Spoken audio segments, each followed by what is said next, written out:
Hoy vamos a hablar de la geotecnia en Civil Studio. Es decir, el objetivo de hoy no es cosa difícil, intentar hablar de cómo se tiene en cuenta la geotecnia dentro del programa. La geotecnia, claro, podemos hablar horas, días, años de geotecnia y no acabaríamos.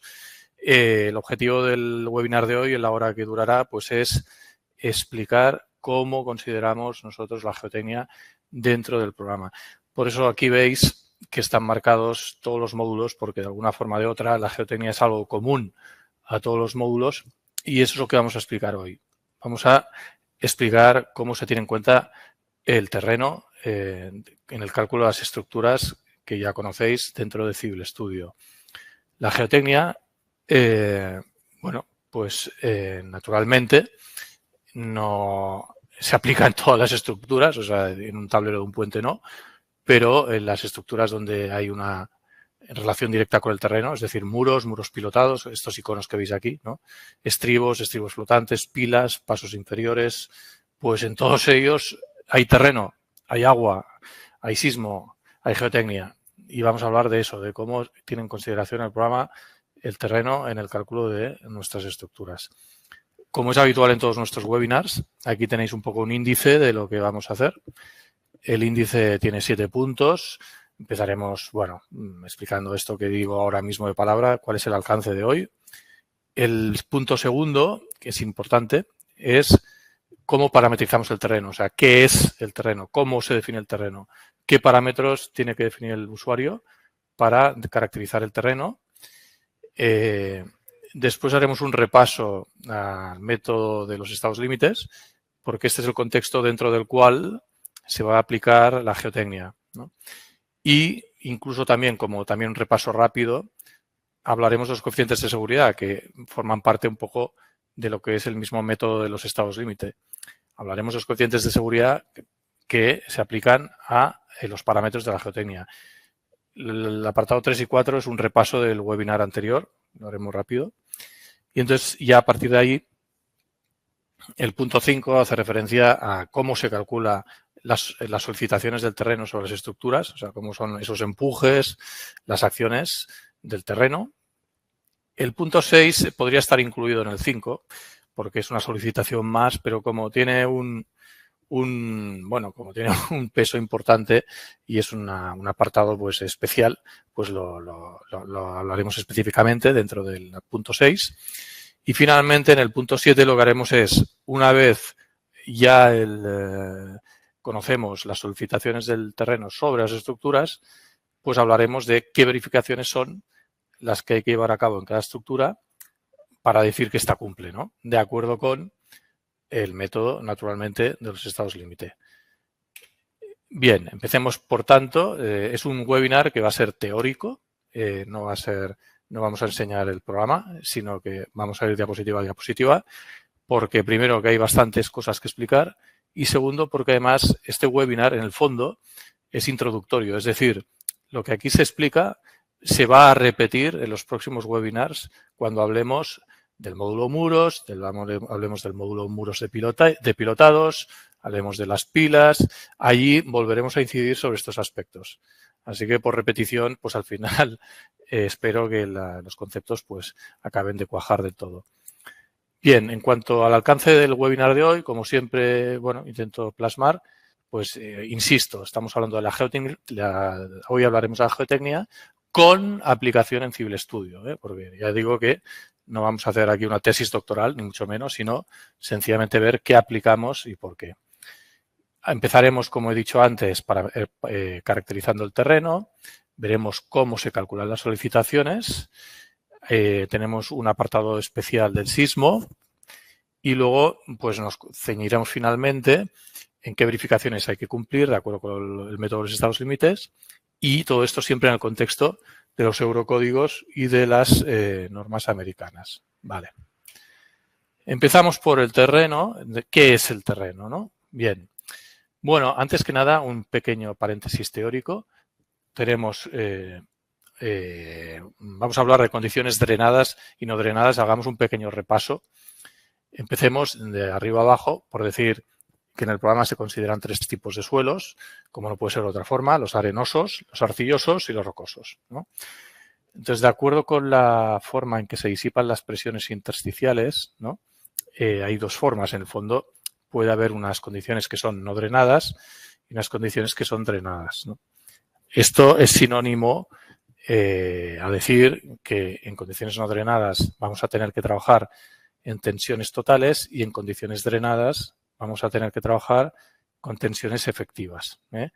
Acordaros un poco la diferencia entre los 2 conceptos. Viene a ser en que las tensiones efectivas son las que se producen de grano a grano, ¿no? En el esqueleto sólido del suelo, y esto podemos trabajar de esta forma siempre y cuando el agua vaya por libre, o sea, haya una disipación de las presiones del agua, ¿no?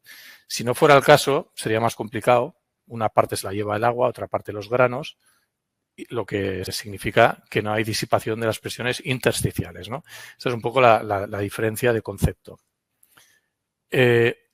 También, dicho esto, podemos recordar que podemos distinguir 2 tipos de duración, a corto o largo plazo, que esto tiene que ver un poco con la forma de aplicación de las cargas, ¿no? Una aplicación rápida o una aplicación progresiva de las cargas, ¿no?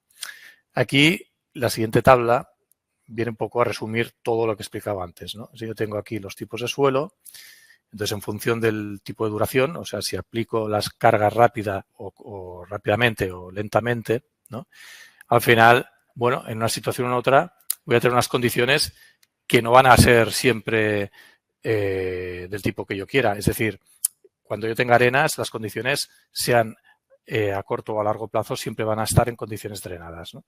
Las arcillas sí que aquí puedo tener condiciones no drenadas o condiciones drenadas, ¿no? Y las rocas, bueno, aquí no procede, ¿no?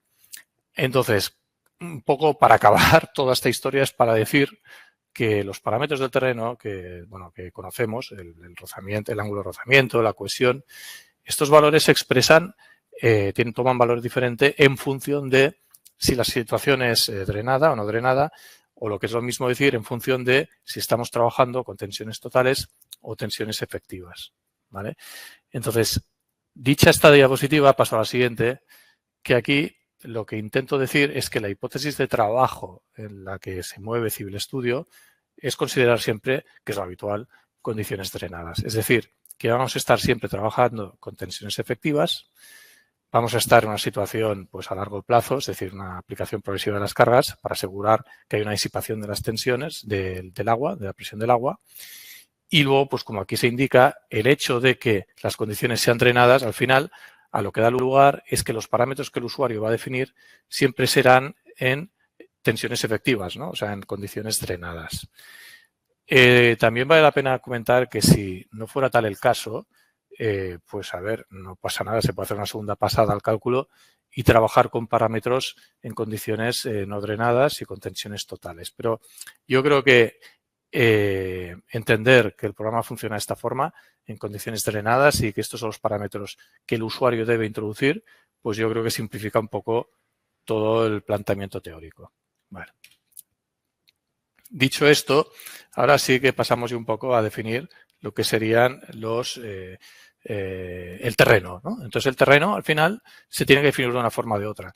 El terreno tiene infinitos parámetros. O sea, yo me acuerdo de los libros de geotecnia, que son páginas y páginas de parámetros. Cada autor se inventa el suyo, pero realmente en el programa no hay que meter más que pocos parámetros, ¿vale? Y algunas opciones de configuración.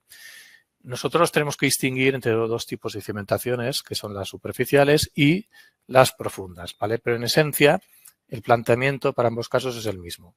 Es definir una serie de estratos, tantas capas como se quiera, y para cada capa definir la caracterización del terreno, ¿no?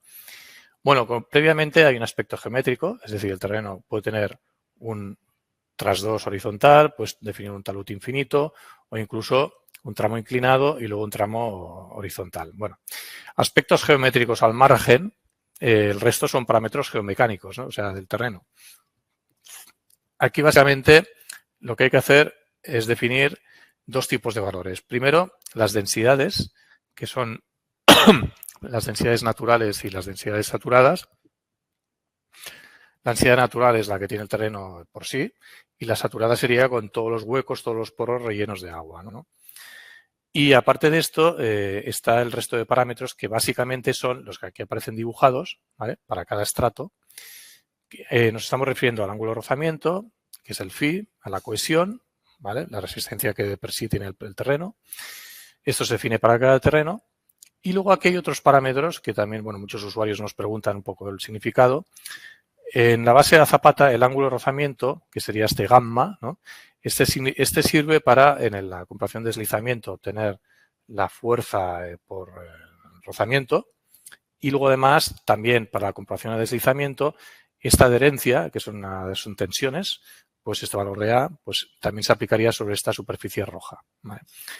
Y este famoso, bueno, este ángulo de rozamiento parámetro terreno es el famoso delta, ¿no? Que luego volveremos a hablar de él.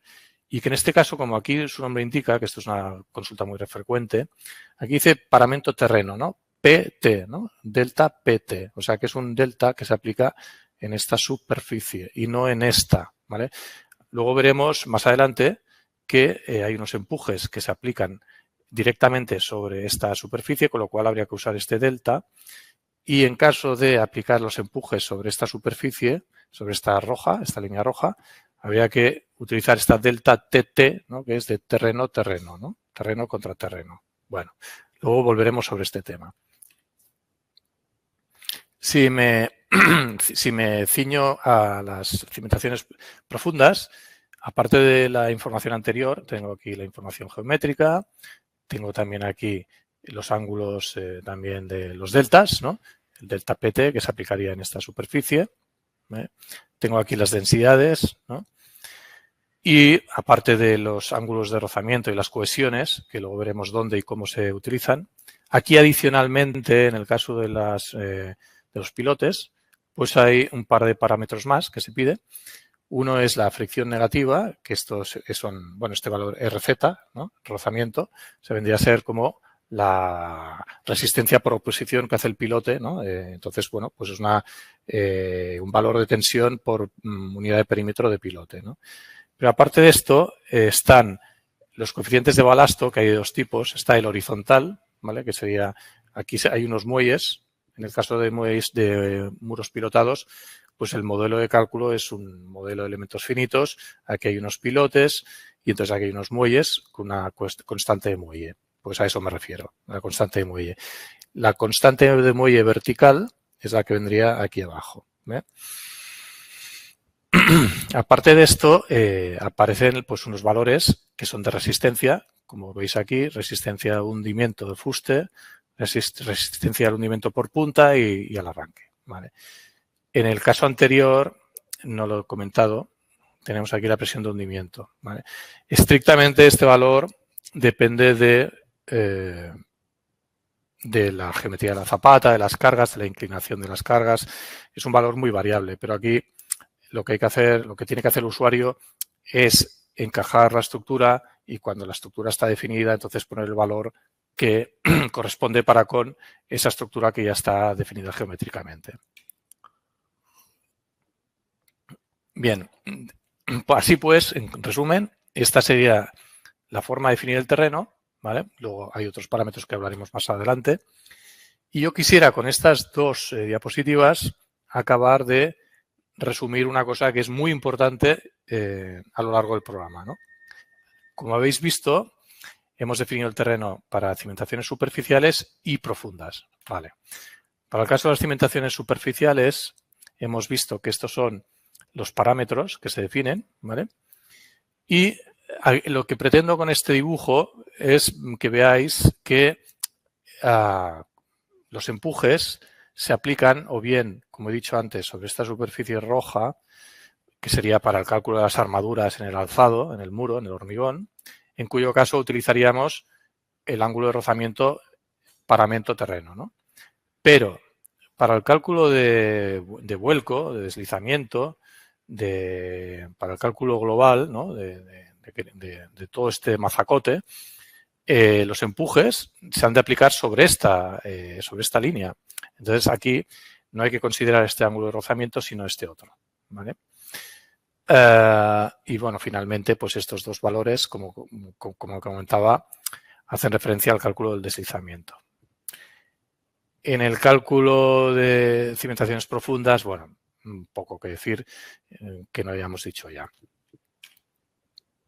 Bien, seguimos con la parametrización del terreno. Entonces, aquí el agua, sencillamente, es definir unas cotas, o sea, a ambos lados, o si estoy en la estructura que sea, pero es definir un agua que va a ser un agua hidrostática y que va a generar unos empujes hidrostáticos y unas supresiones. Entonces, ya para acabar de definir el terreno, en cada módulo, esto no quiero entrar mucho en el detalle, esto lo veremos cuando estemos hablando de cada módulo por separado, ¿vale?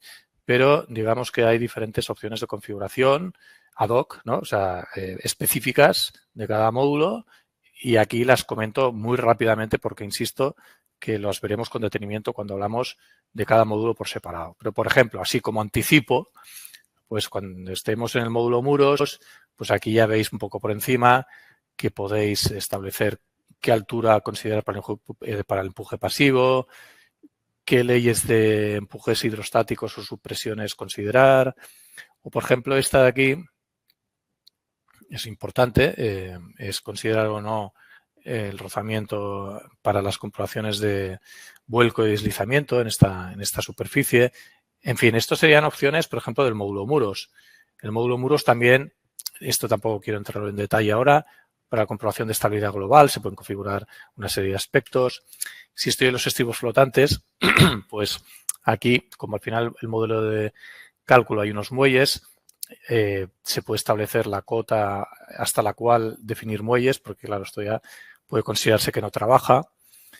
Y también podéis considerar o definir a vuestro criterio qué ancho tributario de empuje se lleva cada pilote, ¿no? En planta, porque claro, al final no es una barrera continua, sino que discontinua. Entonces, pues aquí estas opciones se pueden configurar. Si estamos en los pasos inferiores, pues podremos establecer diferencias en los incrementos de empuje en los hastiales por separado. Como veis, son opciones varias en las que ahora no quiero entrar en detalle porque no es el momento, pero que permite acabar de configurar el cálculo del terreno según el módulo donde estemos. Bien. Ya tenemos, por tanto, definido el terreno. Geométrica. Estos son los parámetros que se piden para definir el terreno. Ahora quiero acabar de hacer, esto lo vimos ya en el webinar anterior, pero hacer un repaso muy rápido del método de los estados límites porque es el método contexto, ¿no? El método contextual en el que se aplica el cálculo del terreno, ¿no? Entonces, aquí rápidamente recordar que hay una formulación que es distinta según la normativa, pero que al final tiene el aspecto que conocemos todos, ¿no? Y que vimos en el webinar anterior. Lo que es fundamental recordar es la arquitectura de los estados límites, o sea, es lo que yo llamo ESCI, ¿no? O sea, toda comprobación, todo cálculo que se vaya a llevar a cabo, pues se hace para un estado límite, una situación, una combinación y una serie de instantes, ¿no? Este es el árbol, ¿no? Es la arquitectura. Si empezamos por la letra E, ¿no? De estados límites, por recordar que los estados límites en los eurocódigos son estos y según norma americana son estos. No, es como recordatorio. Y ahora que estamos hablando de la geotecnia, en el caso de los eurocódigos, aquí competen especialmente para las comprobaciones geotécnicas el que se llama EQ, de pérdida de equilibrio, que es deslizamiento y vuelco, o el GEO, que hace referencia al arranque, etcétera, ¿no? Los estados límites que vamos a considerar, todavía estoy en la letra E, ¿no? Son estos, ¿no? Son los que veis aquí en pantalla, ¿vale? Ya sean en cimentaciones superficiales o en las profundas, pues los que veis aquí a la derecha, ¿vale? Ya paso a la segunda letra, que es la S, ¿no? De situaciones.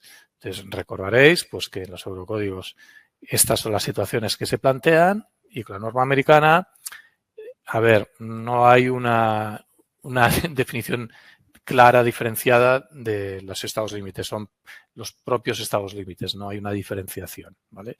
Es como si este nivel no existiera. Si paso a la letra C, ¿no? A este tercer nivel, al nivel de combinaciones, pues recordaréis pues, que las combinaciones de acciones en los eurocódigos, tal como vimos en el webinar anterior, son estas, y utilizando las normas AESTO, pues son todas estas que ya conocéis. La I, que no vamos a ver, pues es de instante, ¿no? Pues si es situación en fase de construcción, tras la apertura al tráfico, tras la disposición de la superestructura, a tiempo infinito.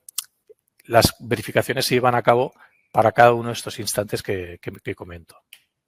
Bueno, dicho esto, habiendo recordado ya el método de los estados límites, también recuerdo lo que vimos en el webinar anterior, que es los coeficientes de seguridad a que da lugar el método de los estados límites. Entonces, como resumen, recordaréis del webinar anterior que cuando se trabaja con eurocódigos, el planteamiento da lugar a 4 tipos diferentes de coeficientes, el gamma sub F, el gamma sub R, los coeficientes de combinación y los coeficientes de minoración de los materiales. Cuando trabajamos con normas americanas, pues da lugar a 3 coeficientes, el nu, que es 1, los coeficientes de las acciones, que es el gamma sub F, y los factores de resistencia, que es el factor phi. Si empezamos por hablar de los coeficientes de seguridad de los eurocódigos, que son estos, ¿vale? Vamos a hablar un momento de estos. Bueno, recordar rápidamente, empezando por estos coeficientes, que son de cuatro tipos, ¿no? Estos están claros, yo creo, los de coeficientes de combinación. Los coeficientes de seguridad de las acciones gamma sub F también están claros, ¿no? Lo que yo quiero recordar expresamente, porque es un tema que ya lo comentamos en el webinar, pero aquí es especialmente importante, yo lo que sí que quiero es recordar el planteamiento de los enfoques. Los enfoques, esa gran perversión de los eurocódigos que lo único que hace es liar la perdiz, ¿no?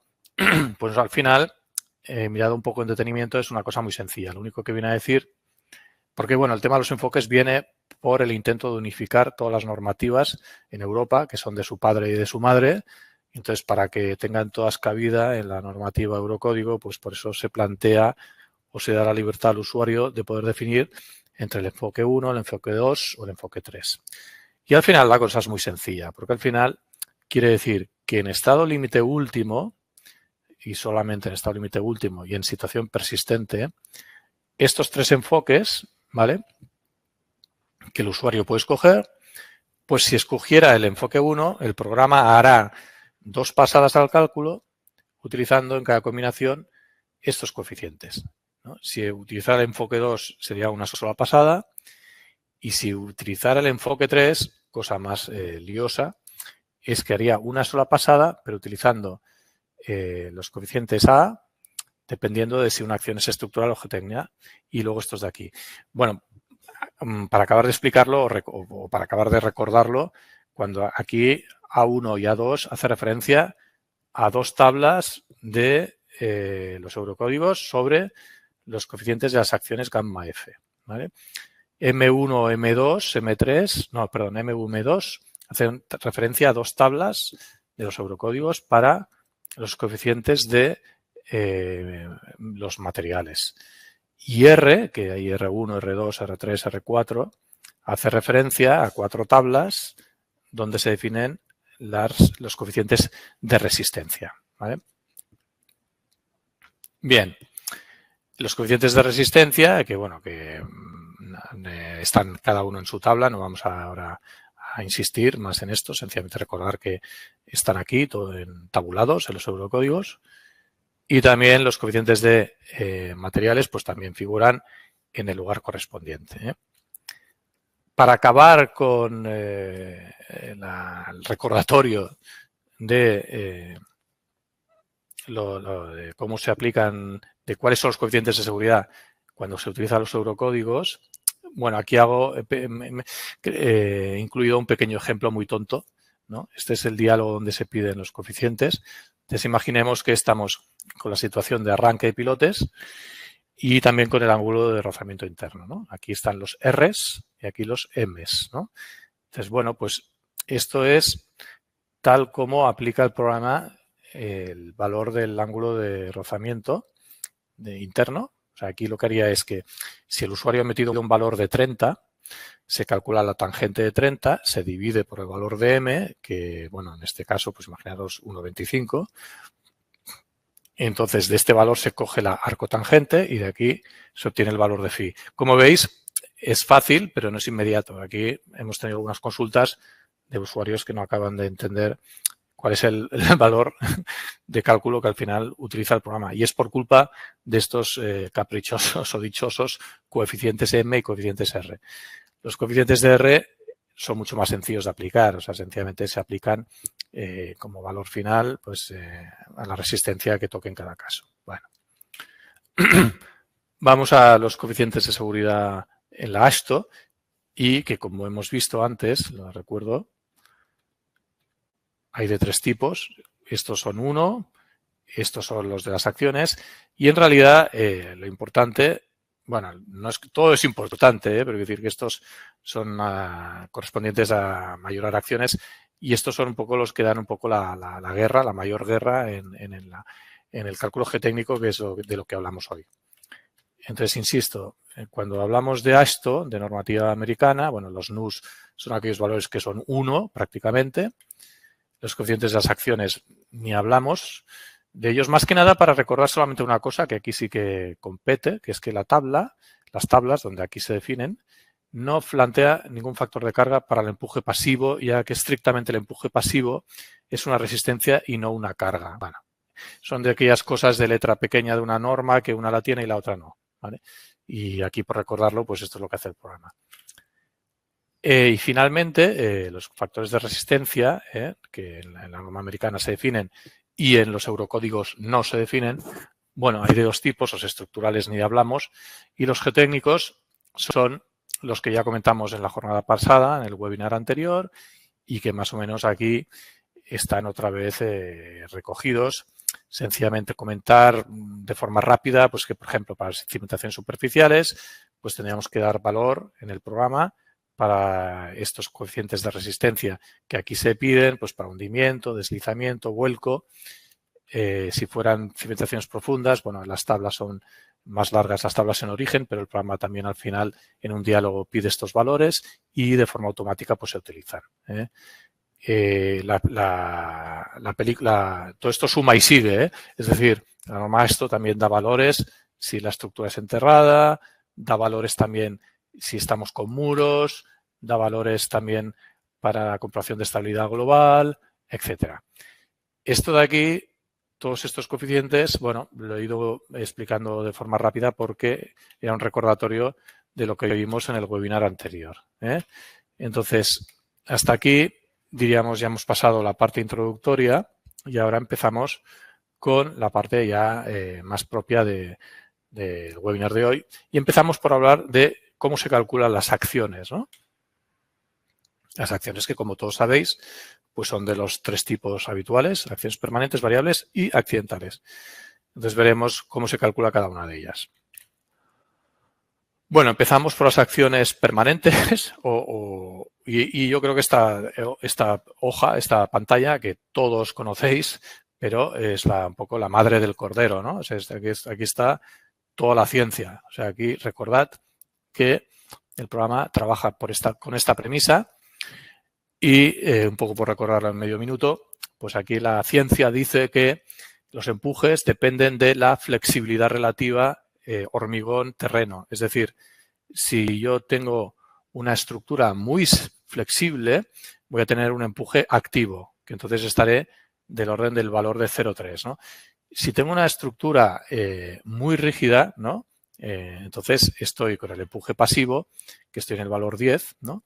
Y si tengo una estructura que no es ni flexible ni rígida, es decir, que está en el medio, entonces al empuje el reposo, que estamos hablando de estos valores, ¿no? De 1, lo cual es sinónimo de decir, pues, que claro, como no se mueve, ¿no? O sea, es decir, aquí ya intuís que, claro, el tema es que si la estructura es muy flexible, quiere decir que el terreno se mueve mucho y, por lo tanto, empuja poco, ¿no? Porque ha cedido mucho, ¿no? Esta es un poco la ciencia.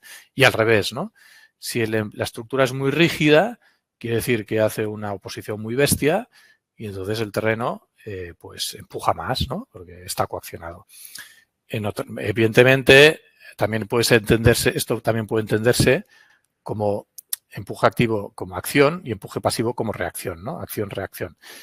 Entonces, esto que hay aquí arriba viene a ser un poco la ecuación maravillosa, ¿no? Que compendia todas las pantallas que vamos a explicar ahora a continuación, que es que al final el empuje horizontal o con la inclinación que tenga es multiplicar este coeficiente del que estamos hablando por la tensión en efectivas, ¿vale? De la carga vertical que tengamos en el punto en que estamos evaluando. Bueno, a ver, en realidad esta fórmula la conocemos todos, la sabemos todos, pero también es para insistir que esto es lo que hace el programa, ¿eh? Y es lo que iremos viendo ahora en las pantallas que vienen a continuación. Permitidme también hacer un pequeño paréntesis, ¿vale? Que se titula Superficies de aplicación de los empujes. De esto ya hemos hablado hace unos 15 minutos, ¿vale? Pero esto es muy importante. Es decir, el tema es, recordad que los empujes hay que considerarlos en función de cuál es el elemento a diseñar o en función de cuál es la comprobación a llevar a cabo. Entonces aquí básicamente se resume todo. A ver, estamos hablando de muros, pero esto se aplica igualmente si estamos con una alcantarilla, un paso inferior, etcétera. O sea, hay que entenderlo, un muro pilotado, lo que sea. Pero aquí esta diapositiva resume muy bien la casuística del programa. Nosotros tenemos dos situaciones. La situación primera es que estamos diseñando el muro, estamos diseñando las armaduras del hormigón. Por tanto, los empujes van a aplicarse en esta superficie, ¿vale? En cambio, si nosotros estamos comprobando deslizamiento, a vuelco o a hundimiento, ¿no?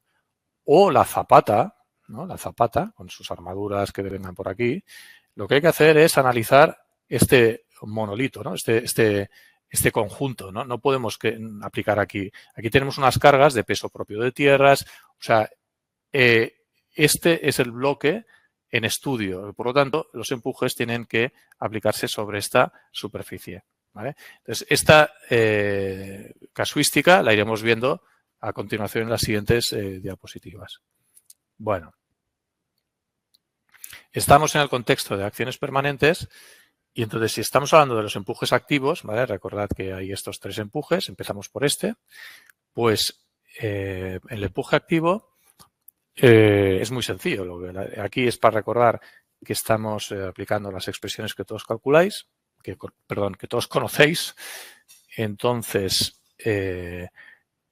aquí hay dos situaciones. La primera situación es que vamos a empezar por esta, es que tenemos un talud infinitamente inclinado.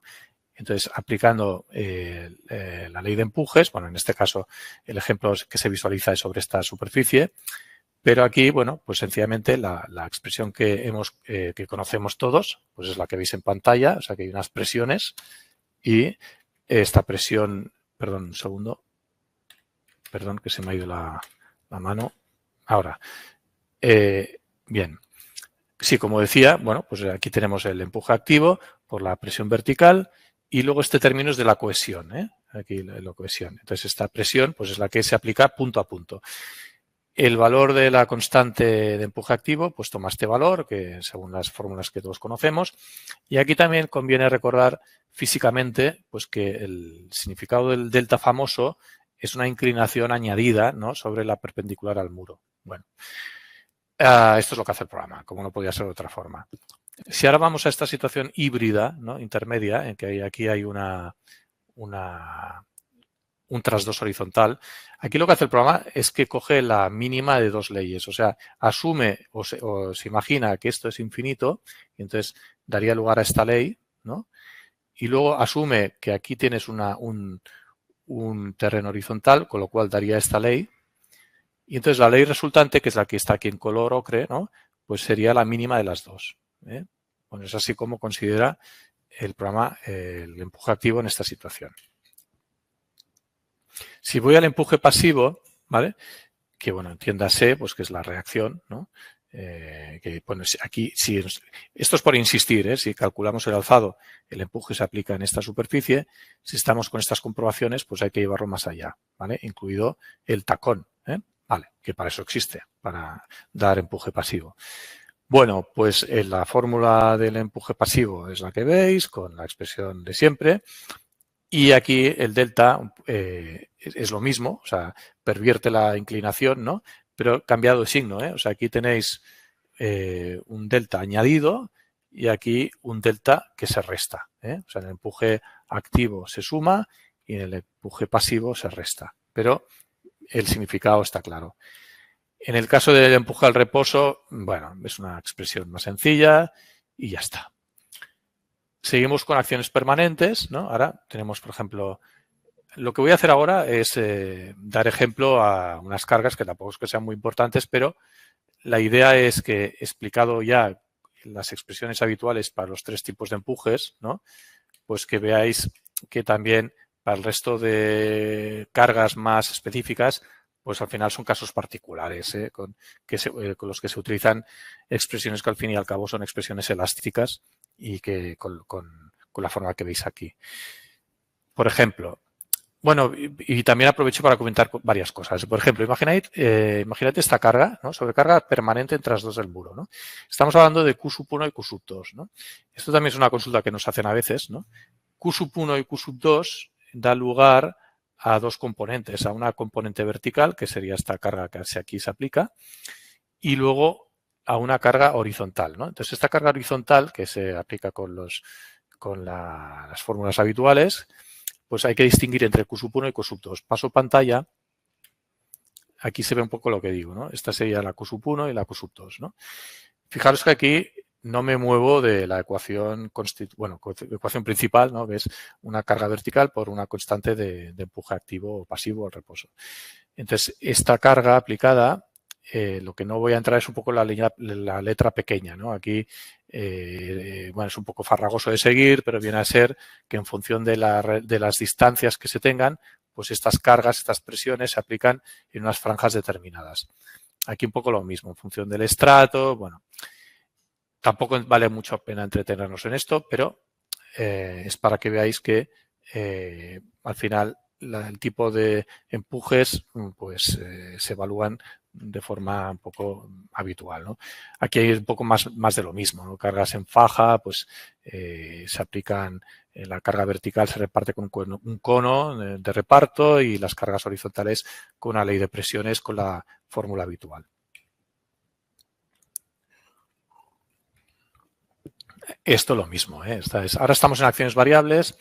Entonces, bueno, aquí hay una cosa importante, que es que esto, aparte de lo mismo que explicaba anteriormente, pues que una carga da lugar a una componente vertical y a una componente horizontal, aquí lo divertido del caso es que según normativa, esta acción, o sea, esta componente y esta componente no son concomitantes. Es decir, sí que lo son, pero a nivel de acciones, el tratamiento es que cada una tiene sus coeficientes de mayoración. O sea, a lo mejor esta se multiplica por un coeficiente favorable y esta por un coeficiente desfavorable. Por eso en el diálogo de seguridad se piden coeficientes distintos. Y esto no es un capricho del programa, esto es porque la normativa lo establece así. Dentro del apartado de las acciones variables está el agua, ¿no? Entonces, el agua, a ver, es una acción más, ¿no? Entonces, en el caso de niveles freáticos, pues esto empuja, ¿no? Y da lugar a unas subpresiones. Aquí he resumido las 4 implicaciones de cómo se considera el agua en el programa, ¿no? En primer lugar, esto es un criterio, podría no hacerse así, pero el agua es una acción independiente, es decir, va a tener sus coeficientes de mayoración distintos a los coeficientes de los empujes del terreno, ¿vale? Entonces, segundo punto, esto es importante, puede haber 2 situaciones, podemos tener agua, pero podemos no tener agua, ¿no? Eso quiere decir que cuando el usuario define nivel freático, el programa automáticamente va a calcular una situación sin agua y otra situación con agua, ¿vale? Tercera idea, el agua, como he dicho antes, bueno, genera unos empujes hidrostáticos con la ley famosa de, bueno, sencillamente es el peso del agua y unas subpresiones tal como veis abajo, ¿vale? Y el último punto, que es importante, es muy importante, es que en coherencia con las dos situaciones que hemos definido, situación sin nivel freático, situación con nivel freático, los empujes, ¿no?, del terreno, ¿no?, que es una acción independiente, y así lo consideramos, eso sí, no obstante, aunque sea una acción independiente, y precisamente porque es una acción independiente, si no tenemos agua, estos empujes los vamos a utilizar con la densidad natural, ¿no?, que es la que tiene el terreno de per se, ¿no? Ahora bien, si tenemos nivel freático, cuando calculemos los empujes del terreno, ya que aquí estamos adoptando los empujes hidrostáticos, en el terreno vamos a utilizar la densidad sumergida, ¿eh? El usuario ha metido la densidad natural y la densidad saturada, con lo cual la densidad sumergida es un valor que puede deducirse. Una vez más, como os he comentado, si estoy calculando el muro, ¿no?, mis empujes hidrostáticos, todavía estoy hablando del agua, van a aplicarse sobre los paramentos del alzado. Si estoy haciendo el resto de comprobaciones, que me obliga a comprobar un mazacote, pues voy a considerar el agua en estas superficies apartadas, ¿no?, en los límites de las zarpas delanteras y de las zarpas traseras. Vale. Bueno, ahora tocaría hablar de las acciones accidentales, ¿no? Es decir, vamos a hablar del sismo, ¿vale? Vamos a hablar del sismo. Entonces, el sismo tiene, vamos a ver, esto es una idea importante, dos implicaciones del programa, ¿no? Hay un cálculo del sismo en las estructuras enterradas con efectos del cálculo de los empujes, y de eso vamos a hablar hoy, ¿no? Otra cosa distinta será la implicación del sismo en los tableros de los puentes, para lo cual será necesario llevar a cabo un cálculo modal espectral y, bueno, se obtendrán las frecuencias, la respuesta de los mocos de vibración, y en cuyo caso habrá que definir espectrogramas, ¿no? Aquí no, ahora estamos haciendo una cosa mucho más sencilla, bueno, sencilla no, pero lo único que pedimos para definir el sismo no son espectrogramas, o sea, lo único que pedimos es aceleraciones de cálculo, ¿eh? En la primera parte, ahora, perdón, esta parte es un poco la más espesa o la más difícil de explicar. Voy a intentar explicarla bien, con calma. Vamos a empezar por decir qué es el sismo, es decir, qué define el usuario para caracterizar el sismo con implicación en el cálculo de los empujes del terreno, ¿vale? O sea, entonces, como siempre, conviene diferenciar entre los eurocódigos y la norma americana, ¿vale? En estas dos diapositivas que os enseño ahora, Europa y América, pues a la izquierda tenéis el diálogo, bueno, no es entero, pero bueno, la parte que nos interesa, el diálogo de usuario, lo que el usuario introduce en los diálogos para definir el sismo en los módulos de muros, pilas, etcétera, ¿no?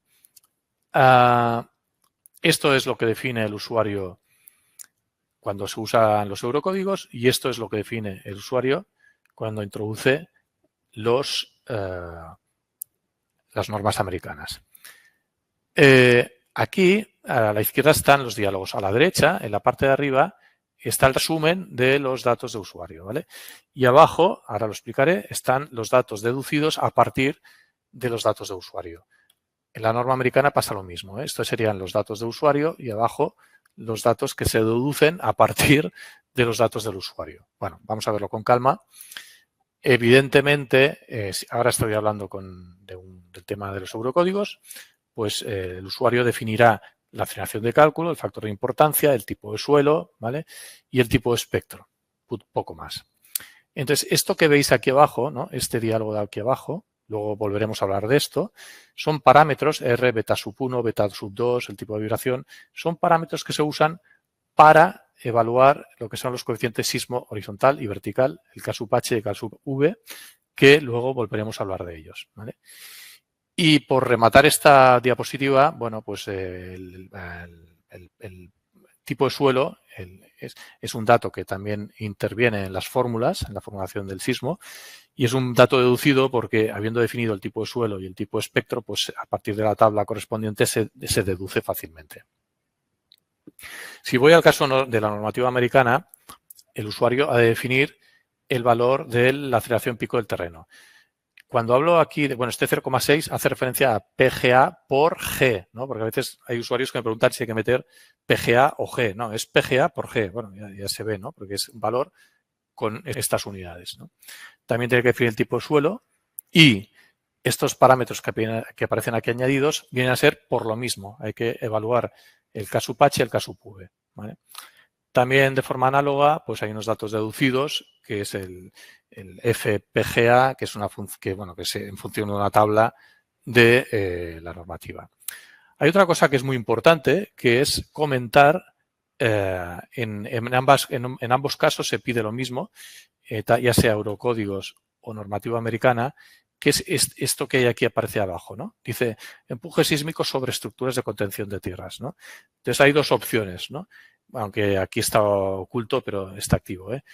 Dice suelo en que el agua vibra conjuntamente o suelo en que el agua y el esqueleto vibran independientemente. Bueno, esto ahora lo veremos, es una cosa que el usuario tiene que decidir. Normalmente lo habitual es es suponer lo primero, pero es una cosa que es una hipótesis de trabajo, ¿no? Que al final las expresiones de cálculo varían en función de lo que se decida.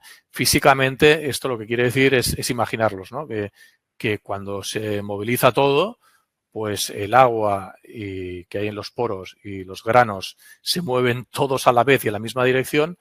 Y la segunda hipótesis es suponer lo contrario, ¿no? Que cada uno va por libre, o sea que es un cachondeo total, ¿no? Para hacer un poco el chiste fácil. Bueno, entonces, ahora, habiendo explicado, perdón, no os quiero marear, o sea, hasta aquí ya tenemos caracterizado el sismo, ya sea con las dos normativas, ¿vale? Y ahora me detengo en esta hoja y aquí hay que leerla de izquierda a derecha. Tenéis aquí los eurocódigos y abajo en la normativa americana. Entonces, por hacer un resumen de lo que va a pasar, y es lo siguiente. O sea, nosotros, aquí la primera columna, son los datos, es lo que hasta ahora hemos definido, que aparte de algunos datos de apoyo, pero el principal es la aceleración de cálculo, ¿vale? Que precisamente, bueno, como he definido todo esto, es lo que puedo calcular, ¿no? O sea, a partir de todos estos datos, el programa puede calcular el dato de partida más importante de todos, que es la aceleración de cálculo, ¿eh? Y con esta información también podremos luego calcular, y ya veremos para qué servirá, el KSUP-H y el KSUP-V, que es el coeficiente sismo horizontal o el coeficiente sismo vertical, con una serie de expresiones, tal como veis, las que aparecen aquí en pantalla. En el caso americano, el KSUP-V, bueno, es 0, no se considera, no así en cambio en el caso europeo. Bien. El objetivo, ahora me detengo en esta diapositiva, el objetivo será evaluar los empujes del terreno debidos al sismo. Entonces, esto no es una excepción. Aquí hay que considerar, pues lo mismo que antes, el valor de la constante de empuje activo al reposo y empuje pasivo, ¿vale? Lo que veis en pantalla es la expresión que tiene o que toma y que calcula el programa para el empuje activo, ¿no? Este carro aquí inmenso, ¿vale? Hay una cosa importante que es que como esto puede tomar valor negativo y no dar solución, bueno, pues los eurocódigos ofrecen una posibilidad para que la ecuación tome valor y bueno, esto es lo que corresponde para este caso de esta inecuación. Y fijaros que por aquí hay un parámetro que es el teta, un parámetro añadido, que toma estos valores, ¿no? Podemos tener dos situaciones, ¿no? Situación de suelo seco, entonces el valor de teta toma este valor. Aquí son las KH y KSUP-V que habíamos calculado anteriormente. Y tenemos la situación de suelo con agua, ¿no? Entonces, fijaros que aquí habla de una casuística que es precisamente la que os enseñaba aquí, ¿no? O sea, hay que decidir si el agua y el suelo, cosa que ha decidido el usuario, vibran por separado o conjuntamente, en cuyo caso, pues hay un valor de teta, ¿no? Que se evaluará con esta expresión o si no con esta otra, ¿vale? Esta pantalla es para el caso de empuje activo. Para el caso de empuje pasivo, pues la expresión es diferente. Y para el caso de empuje al reposo, bueno, ya por no liar más la perdiz no entramos al detalle, pero tendría otra expresión. Bien, y ahora ya estamos un poco acabando con el tema de cómo aplicar los empujes debidos al sismo. Y aquí viene la parte más divertida, ¿no? Porque esto es una parte muy experimental, muy empírica, muy de artículo. Aquí, evidentemente, se aplican las fórmulas estas de Mononove o Cabe, pero esto hay que entenderlo bien porque, bueno, antes que nada, más que las expresiones, un poco cuál es la física del problema, ¿no? El problema es que si yo tengo este mazacote, ¿no? Aquí, cuando se agita esto como, ¿no? Como con la acción de la aceleración del sismo del terreno, esto empieza a vibrar horizontalmente y también verticalmente, ¿no? Para la vibración horizontal, para eso está el casupache, y para la vibración vertical, para eso está el casupube, ¿no? Entonces, fijaros que aquí, en el momento en que el sismo entra en marcha, ¿no? Se pone en movimiento el baile, ¿no? Aquí tenemos la discoteca. Bueno, pues en este movimiento intervienen las fuerzas inerciales del hormigón, que la expresión de cálculo es multiplicar la masa por la casupache o la casupube, tanto en el alzado como en la zapata. También tenemos las fuerzas inerciales del terreno, o sea, esto sería masa del terreno, con la casupache y casupube, ¿vale? Pero la historia sigue, aquí hay más público todavía. Tenemos también la acción del agua, que también vibra.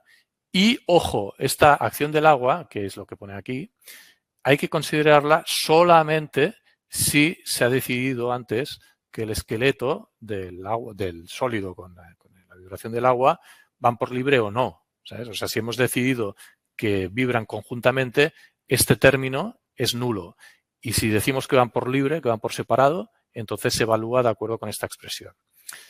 Y finalmente, no hay que olvidar pues que tenemos el empuje del terreno debido al sismo, ¿no? O sea, es importante tener en cuenta de que de acuerdo con estas expresiones, ¿no? Con estas coeficientes de empujes, lo que estamos diciendo es que el terreno no empuja igual con sismo que sin sismo, ¿vale?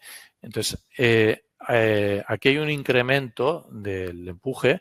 Esto lo que quiere decir es que la forma que hacemos de lo que tenemos de trabajar es que respecto a la situación inicial del empuje del terreno, le atribuimos al sismo el incremento que le debemos a este, ¿no? Y respetando el empuje que tiene el terreno propiamente dicho sin sismo, ¿no? Por así decirlo. Resumiendo, o sea, el proceso de trabajo es que partiendo de la madre del cordero, que es la aceleración de cálculo, obtenemos las coeficientes casupache, casupube y el valor teta, que era un valor auxiliar para obtener estas coeficientes de empujes activos y pasivos y reposo. Y con esto obtenemos, para obtener las fuerzas sísmicas que hemos de considerar en el cálculo, aquí tenemos las fuerzas incrementales y unas fuerzas inerciales que son del hormigón, del terreno y del agua en caso de que vaya por libre. Bien, para acabar con el sismo, y esto es un poco para insistir en todo lo que he dicho, ¿vale? Insisto, o sea, esto es importante, o sea, aquí he vuelto a poner la diapositiva de la página anterior, esto de aquí es para tenerlo presente. Entonces aquí intento, habiendo explicado todo, intento resumir todo lo que he comentado antes respecto al sismo, y el tema es el siguiente, que nosotros a nivel de sismo, cuando decimos sismo, estamos considerando, como digo, las fuerzas inerciales, ya sean verticales y horizontales, y a la vez un incremento, ¿vale? O sea, un incremento del empuje respecto a la situación que no tiene sismo. Esto es un poco lo que vienen a ser estas tres columnas, ¿no? Esto que veis aquí dice empuje estático. No entréis mucho en el detalle de las expresiones, pero quedaros con la idea de que en una situación sin sismo, bueno, pues aquí tendríamos una ley tranquila, ¿no? Sin movimiento, sin baile, ¿no? Pues aquí de empuje del terreno sobre la estructura, ¿no? Si yo ahora estuviera en una situación sísmica, ¿no? Total, ¿no? Aquí está todo ya en movimiento, todo está bailando aquí, todo está vibrando, pues aquí tendría una ley de empuje sísmico total, ¿no? En estos empujes, ¿vale? en estos empujes, la diferencia respecto a estos empujes, en ambos casos se calculan igual, con la constante empuje activo, al reposo o el empuje pasivo. Pero estas expresiones de empujes activos estáticos, ¿no? Tienen las expresiones que hemos visto al principio del webinar, y en cambio estas constantes de empuje activo dinámico, AD, dinámico, pues tomar las expresiones con estos valores que hemos visto en las últimas pantallas, ¿no? Con lo cual, esta es la diferencia, ¿no? Entre esta situación y esta, es que las constantes son diferentes. Como he dicho, y ahora viene la última parte muy divertida del tema, es que nosotros a nivel de sismo, lo que digo, lo que he dicho ya 2 o 3 veces, es que nosotros consideramos el incremento del empuje, es decir, restamos ¿no? El incremento de empuje sería el empuje dinámico menos el empuje estático, ¿no? Es decir, estamos restando menos este. Si os fijáis bien, diréis, pero bueno, aquí hay una cosa rara, ¿no? Porque esto menos esto debería dar una ley más o menos con este aspecto, pero aquí está pintada al revés. Pero es que aquí viene la parte muy divertida. La parte divertida de la bibliografía es que te dice, no, el empuje se calcula así, pero como hay una incertidumbre total, usted dele la vuelta al triángulo y ponga la resultante a 2/3 de la altura. O sea que vamos, no sé, a mí me mueve a risa todo esto, pero nos lo creemos, es la referencia bibliográfica y lo aplicamos. Es decir, que no sorprenda ver el triángulo invertido porque esta es la razón. O sea, en la bibliografía te dicen que le des la vuelta y lo apliques con el total, ¿no? Pero a 2/3 de la altura. Vale.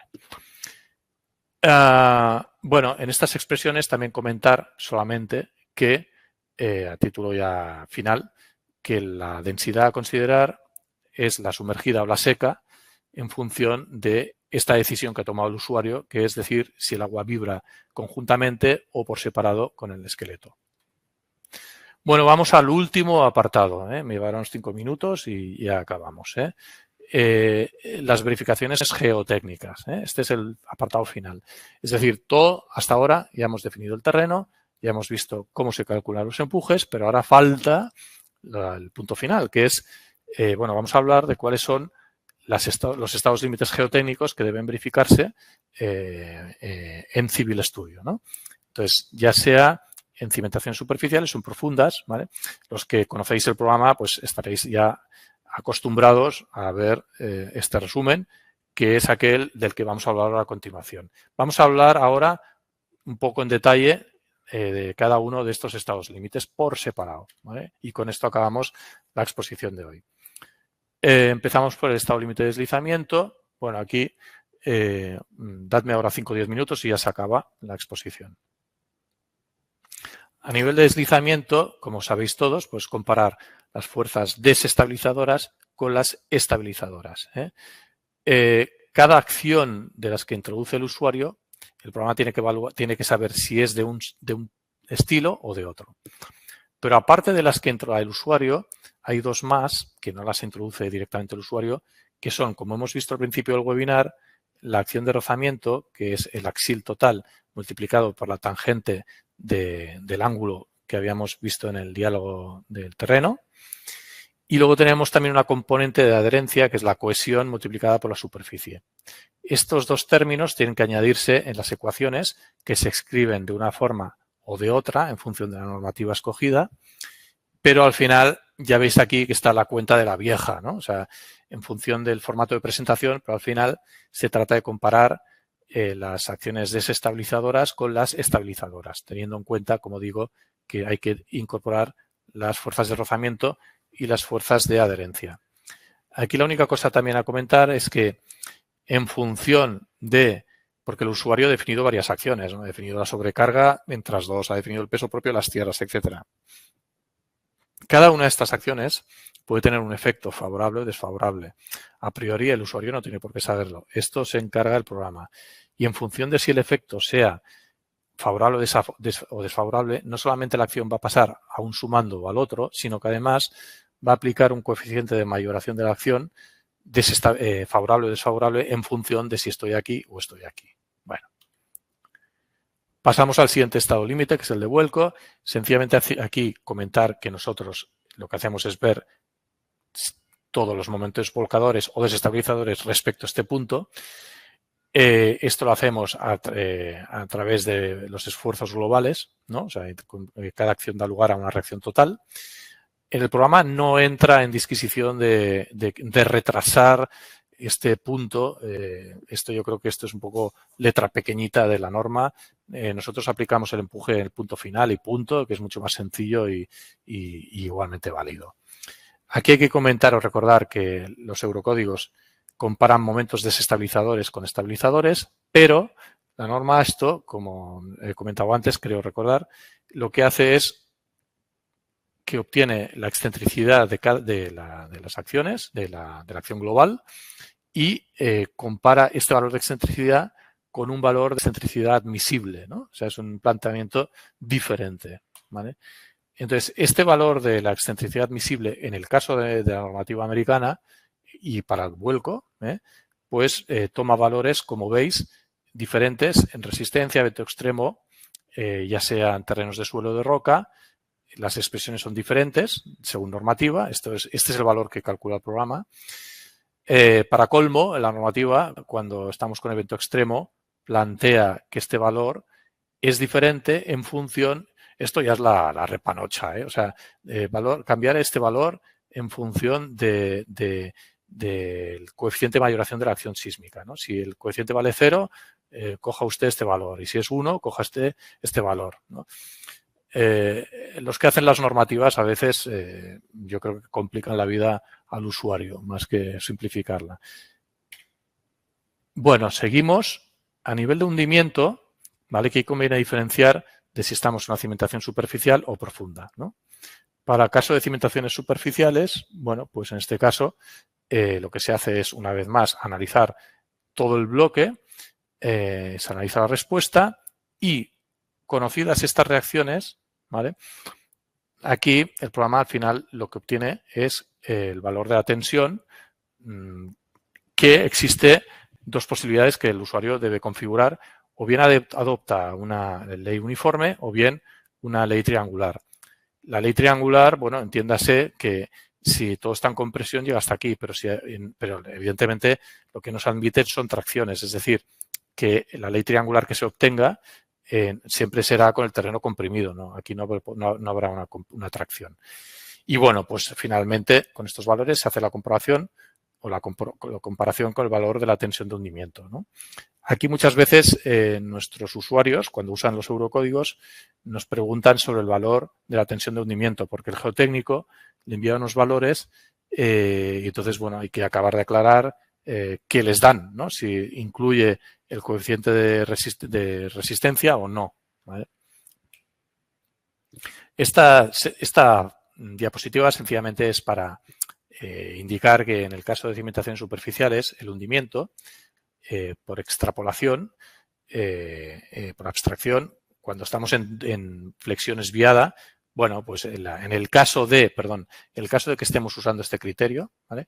Bueno, pues al final en 3D, ¿no? Al final lo que quiere decir es que se analiza las tensiones en una de las 4 esquinas, ¿no? Y por extensión, cuando estamos en esta situación, pues también lo mismo. Cuando estamos con cimentaciones profundas, ¿vale? Aquí es otro tema. Lo que se comprueba es que la carga que recibe el pilote, bueno, pues el planteamiento es diferente, ¿no? O sea, la carga, hay que analizar el programa, a partir del modelo de elementos finitos, tiene o conoce el valor de los axiles, ¿no? En cada pilote, y este valor de axil pues es el que tiene que comprobarse con la carga de hundimiento. Diríamos que al final la diferencia está en que el valor de la tensión de cálculo aquí se calcula de esta forma, ¿no? Y en cambio en tensiones, en cimentaciones profundas, es un valor que se deduce del modelo de cálculo, ¿no? Es directamente la reacción del pilote contra el terreno. Aquí recordad que teníamos unos muelles, ¿no? Con el coeficiente de balasto vertical. Bueno, el arranque, quizás no me entretengo mucho, sencillamente es es ver la tensión, ¿no? Es un planteamiento muy parecido, no tiene ninguna dificultad o no requiere ninguna observación.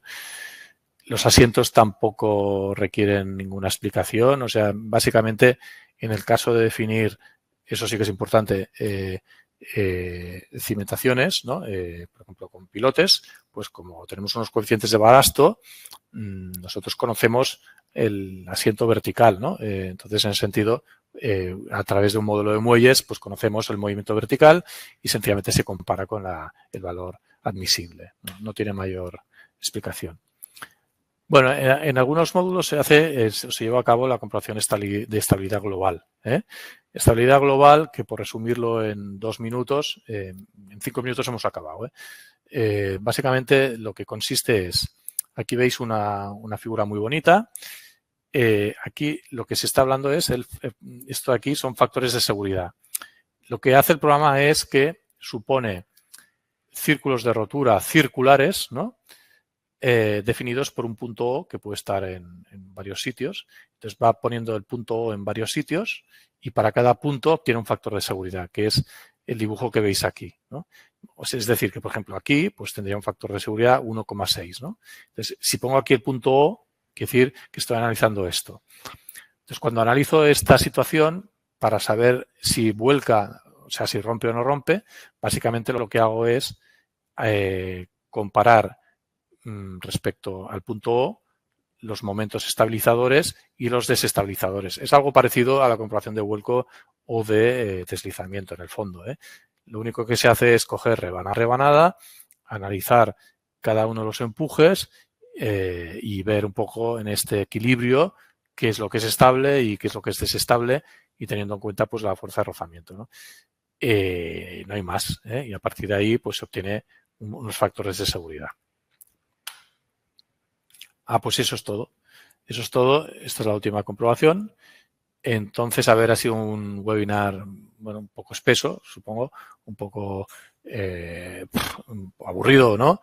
Pero servirá en los próximos webinars que hagamos ahora a continuación, que hablaremos de muros pilotados, pues ya en esos módulos veréis que hablaré por repetición, porque es más que nada insistir en lo que aquí se ha dicho a nivel teórico. Y eso es todo. Entonces, el próximo webinar que se va a hacer va a ser de muros y, como digo, pues allí ya un poco veremos los frutos de los últimos 2 webinars teóricos que hemos tenido. Y, bueno, un placer haber estado con vosotros y un saludo desde Barcelona y nos vemos, estáis invitados todos aquellos que queráis para el próximo webinar que será del módulo muros con cimentación superficial. Un saludo a todos.